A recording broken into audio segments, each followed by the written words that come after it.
Ja, herzlich willkommen zu einer neuen Folge JazzrockTV. Heute gibt es mal wieder viel Talk und weniger Live-Musik. Also kein Jam in the Basement, sondern klassische Jazz-Rock-Laberei von, ja, so wie man das kennt. Ja. von einem Experten und zwei Laien. Ja, und wir hatten einen Gast. Ja, wir hatten einen Gast aus Amerika. Ja, quasi, aus dem sonnigen Los Angeles. Kalifornien. Hatten wir den SCOTT KINSEY zum Talk per Zoom eingeladen und irgendwie auch einen Termin gefunden. Ja. Und eigentlich wollten wir mit ihm sprechen über das letzte Projekt MSM. Von unserem Freund MSM Schmidt. Das haben wir auch getan. Wir haben mit ihm darüber gesprochen. Wer SCOTT jetzt nicht kennt, SCOTT ist ein Keyboarder. Er war damals Keyboarder von Treibhaus in den 90er Jahren, so 10 Jahre lang, mit Scott Henderson zusammen die Band, und da mal reinhören, unbedingt hörenswert. Und seitdem hat er mit allen gespielt, allem, was Rang und Namen hat, wie man so schön sagt. Ne? Kann man mal nachgucken auf scottkInsey.com. Da stehen all die Namen, also bis hin zu John McLaughlin und you name it. Er war dabei. Auch natürlich den Mann, um den es heute geht. Das ist Joe Zawinul, denn wir wollen sprechen haben mit ihm gesprochen über sein Projekt SPEAK LUNIWAZ. Ich habe es erst gar nicht verstanden, ne? Ja. was ist denn das? Was ist denn SPEAK LUNIWAZ? Ja. Aber du bist ich hab's geschnallt, aber ich glaube, es stand schon mal auf irgendeiner Platte von Joe Zawinul. Manchmal haben die ja so Verlage, die mit so umgedrehten Namen arbeiten. Ne? LUNIWAZ, da gab es ein anderes prominentes Beispiel, aber komme ich jetzt nicht drauf, vielleicht später. Ja, und dann hatten wir mit dem sehr sympathischen Scott ein Gespräch per Zoom. Und das würden wir euch jetzt gerne mal zeigen. Right. So, but now you're coming to Germany again, right? And to Europe with your Zawinul music. Yeah. So Zawinul, I think with Ralph, in half an hour ago, we talked about it, that there must be some kind of long time relationship, between you and Zawinul and his music. You met him personally, and it was kind of a story where the Christmas tree was involved. Is that true? Yeah, that's true. That's how I met Joe Zawinul. What happened? Well, a friend of mine, I was kind of new in Los Angeles, and next to where I lived, there was a store, like a lighting store. It's called Lighting Trends or something, and you can buy fixtures for your house or whatever. And I think I went in there, and it turned out that a friend, my roommate at the time, her friend was a guy named Jim Getch, and Jim was working in there temporarily.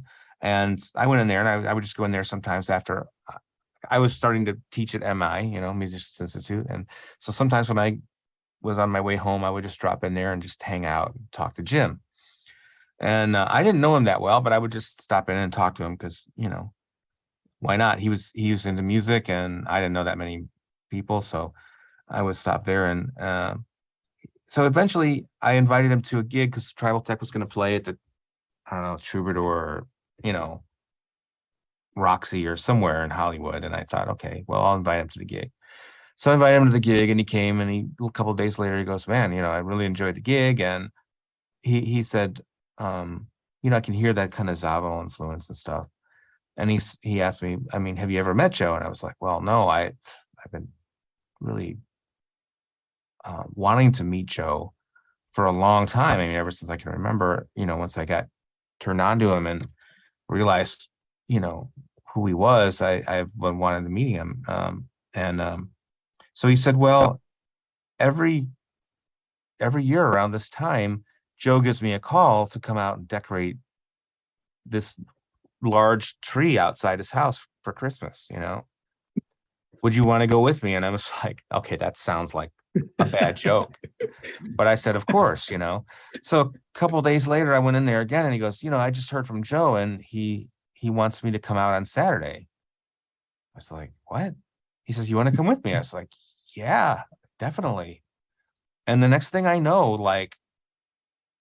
I'm at this tree. I'm like halfway climbed up this tree, and Jim has climbed up further, and Joe is down there going like, yeah, man, can you move that ornament a little to the left?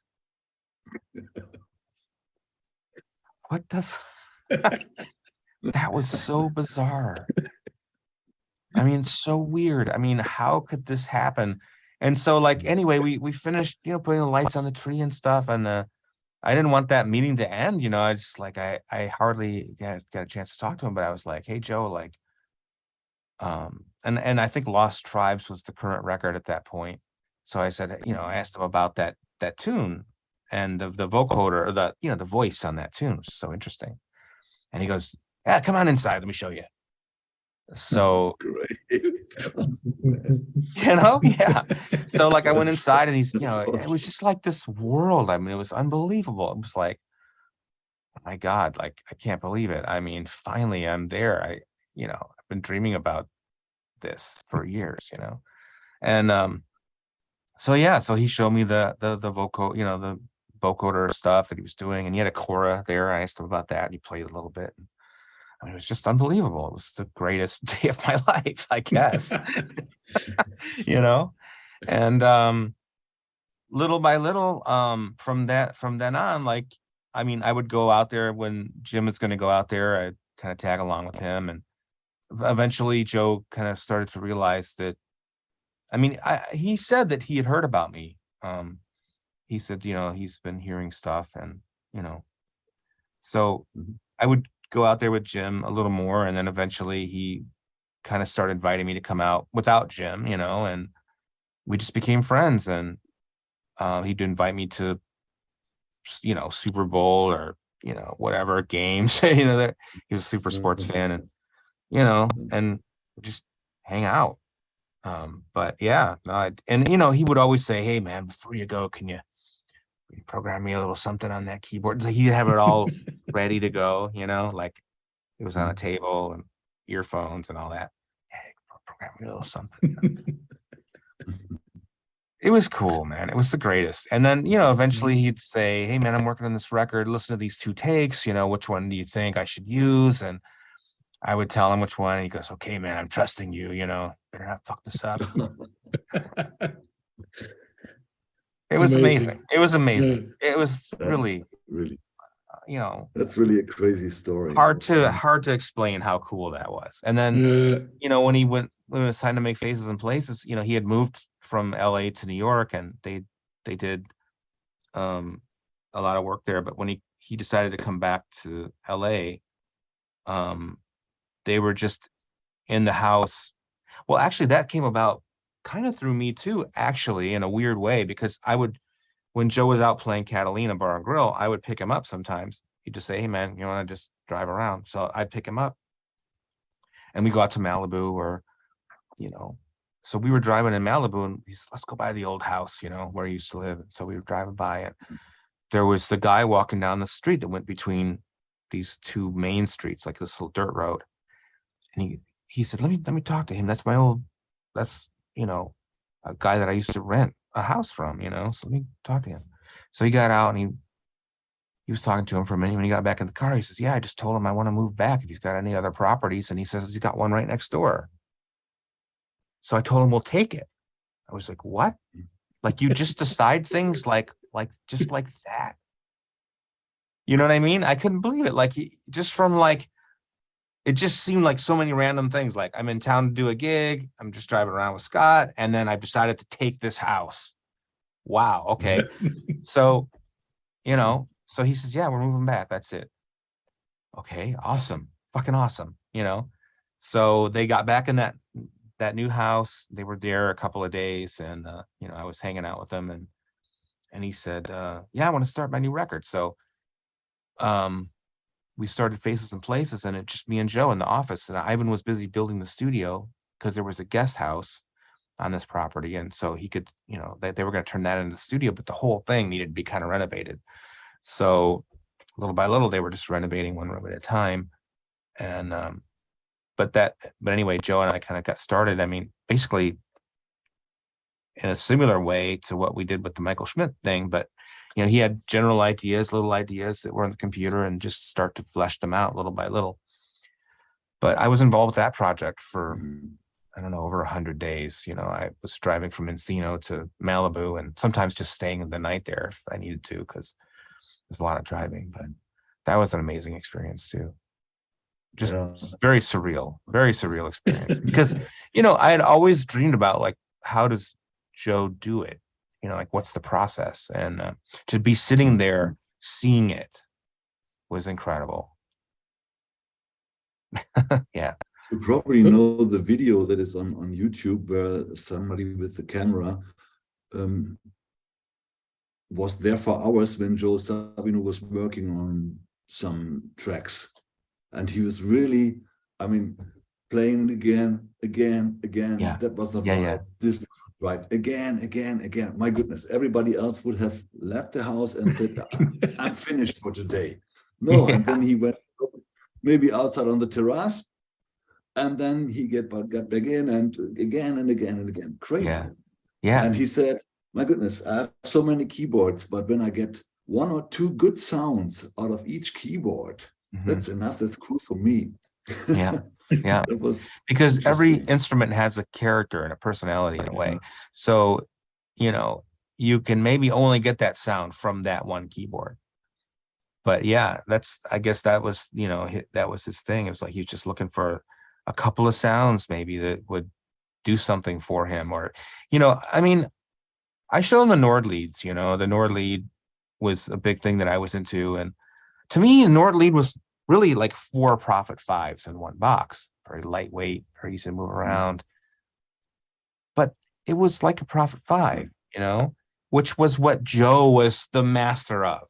The Prophet 5, right? He was the king of the Prophet 5 to me. And one day he asked me to show him the Nord lead, and I said, well, this is all the stuff. This is just the stuff like this is this stuff that you've always played, basically, it's digital version, but because I would show him like, okay, this is this and this is that, and I would be moving kind of quickly just because I figured he knew it. But he was like, slow down, man, He was like yelling at me, slow down. And so, I realized that he really took every instrument as its own separate thing. Doesn't matter if it's familiar or from another. He didn't say that. He just said, this is a whole other thing, completely unique. And he would, I noticed how he would program, he would just close his eyes and turn a knob and listen very slowly. And I thought that was really cool too, because you'd see a lot of people that move really fast. And it's like, you can't do anything like that. You've really, and not really using your ears, So he would just turn a knob and push a button. Didn't know what that button did. He wasn't that big on the technical side. He would just push a button and then turn a knob and just see what sound it made. And if he liked it, he would store it. That's how he programmed. And I think that's a genius way to do it. Yeah. Because you don't get bogged down in like the technical side. You're just listening and you're just dialed in and keyed into what you're, he came up with some great sounds like that on that instrument, and I'm sure on all his instruments.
So was that album that you did in 2019, as you said, was that kind of a art project, you know, from all these experiences and memories from all the years that you collected and then put something together? Or?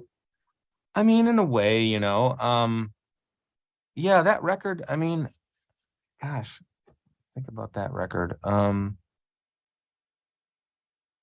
I mean, I knew there were certain tunes that I wanted to do and other tunes that I was open to. And at that time, we were doing the Zawinul Legacy Band, which is officially the group that Tony Zawinul, Joe's oldest son, was running. So he was kind of the manager for that group. And we were going out and playing a few shows, you know, under that name and trying to keep, you know, Joe's memory going and stuff. And I started to work on that record just on my own, just because I wanted to, just because I kind of wanted to do it, just because. And it, you know, it seemed like the Legacy Band, I don't know, it just kind of fizzled out, or I don't really know what happened. It just didn't work out like it should have. I think in a way I get it, because I mean, Joe's music was so personal to him. I mean, I don't know. If other people were going to play Joe's music, I don't know if I'd go hear it. You know, I don't know. Just because it was such a personal thing. It was such a personal expression, and it was all about the way he played, and it was all about the sounds and all about everything that was just to do with him, you know? So, I mean, I don't know. It was a tough sell, I guess. But I think it was a good band. And so I started thinking about doing a record. So, but, you know, we had, like, Tony and I had little differences on who we thought should be a part of it. You know, I really wanted to play with Gergo, and I really wanted to play with Hadrien. And I don't know if he was super sold on my ideas, you know, with that. He brought Bobby Thomas in, which was fantastic. I love Bobby. He's an unbelievable musician and incredible percussionist. So, I mean, thanks to Tony, I met him, and several other musicians that he, you know, brought in. But I didn't really want to look. I kind of want to look forward and backwards at the same time. I just wanted to say thanks, because it meant so much to me. Everything that, I mean, you know, like compositionally, what he did, I thought was unbelievable. The fact that, like, he would improvise melodies, but then play them exact. You know what I mean? It was a funny thing. He's so like, on one hand so improvisational, on the other hand so compositional. So when he said this is it, he stuck to it, you know. But like when he was improvising, it was like whatever, you know. You play all kinds of stuff. So he would, you know, improvise entire songs, and I heard recordings of him doing that. You know, like from the last record, like, I mean, you know, I just would listen to recordings back that he would play me, and they were like, okay, there's an idea, but nothing happens. There's a little noodling. There's another idea, a little bit something, and then boom, there's the whole song.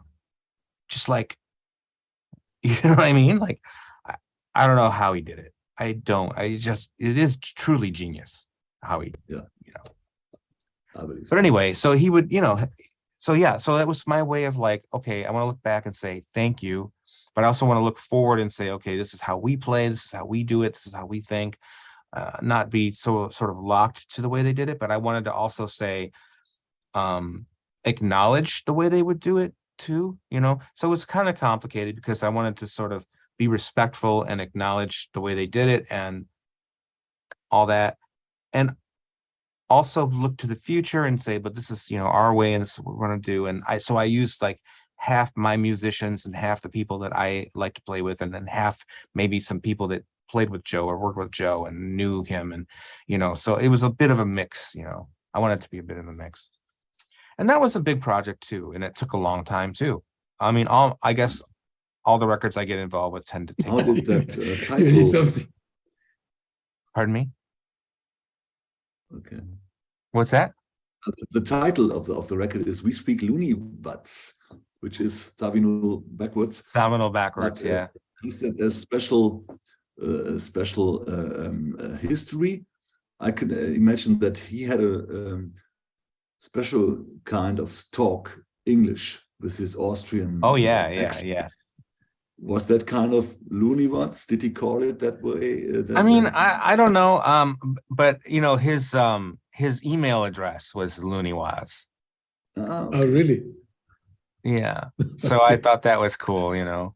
And I mean, as I was thinking about like, what should I call this record, you know, and I was thinking, well, this music is a language, you know, it's a language. It's like you can't just play it like, you have to really know it. You have to really live in that world for a long time to get to know it. And so that's kind of a language. So what is this language called, you know? And I was thinking, yeah, Luniwaz, you know? So then how do I say that? Like, you know, I had other ideas, but I think that was a good one. I think I like Luniwaz, you know? I like it as well. That kind of sums it up. It's like we're with you, man. You know, we speak your language, you know.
But the next thing is now, you know, coming to Europe. Yeah. I think it's kind of 15 dates, something like that. Yeah, it's roughly that. It's so we leave in like a week from today. I'm leaving a week from today. Yeah. And we have some So- German dates and some Yeah, so it's kind of far away from Cologne. It's Munich and I know. and Hilden, and not Hilden, Minden, and you know, all these places. yeah, Trier. But yeah, let's hope that we'll have good sold out shows. You know, I hope so. let's hope the best. You know, it's Yeah. a great band. You know, great material. It's Yeah. should be really crowded. You know. I hope so. I really hope so. I don't know. Yeah. I don't know how well they've promoted it. I hope that they got the word out there. I know a lot of people from my posts have said, yeah, we got tickets and we're coming, and that's exciting. I just hope a lot of, you know, people saw those posts and, you know, and they come out, because I think they're going to like the band. I mean, it's Hadrien and Gergo, and Patrick Bartley is a brand new guy in the scene, but he's playing unbelievably good. I mean, really beyond, like, he's really a great player. Kind of reminds me of Cannonball, you know, back in the day. Like, this is almost nothing he can't play. And he plays alto, which is different. You know, Weather Report was always a tenor or a soprano band. And again, that's just another way that we're putting a little spin on it, because, you know, but, you know, Joe always worked with alto players. He always worked with Cannonball. So this is going to be cool. It's really going to be great. Ja, das war echt ein netter Abend. Netter mit Talk, oder? Scott Kinsey, sehr netter Talk. Ich glaube, ihm hat es auch ganz gut gefallen, weil er ja schön erzählt hat und hatte auch Spaß dabei. Ne?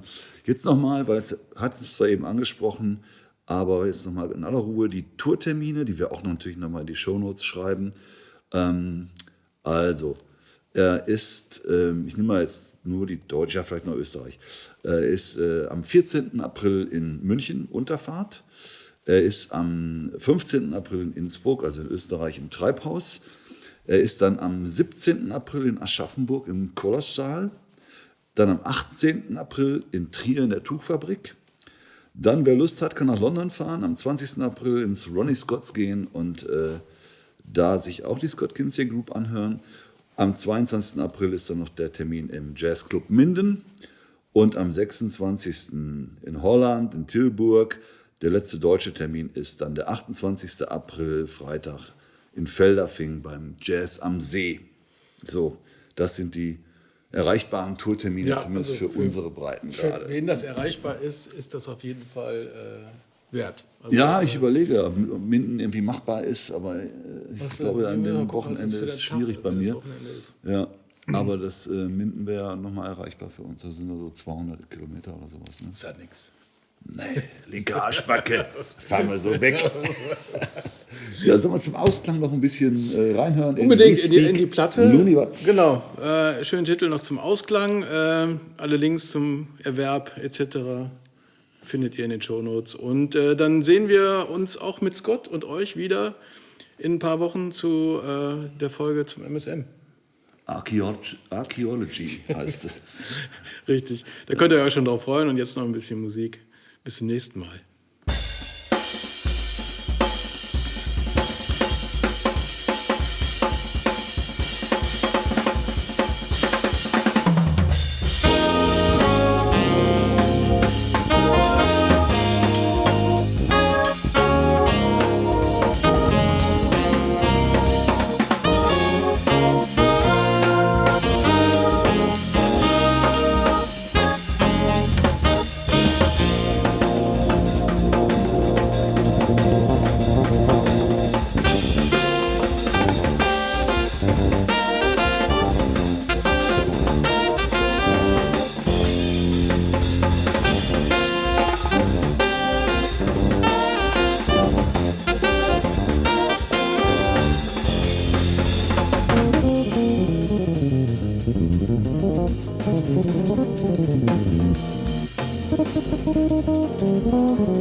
Thank you.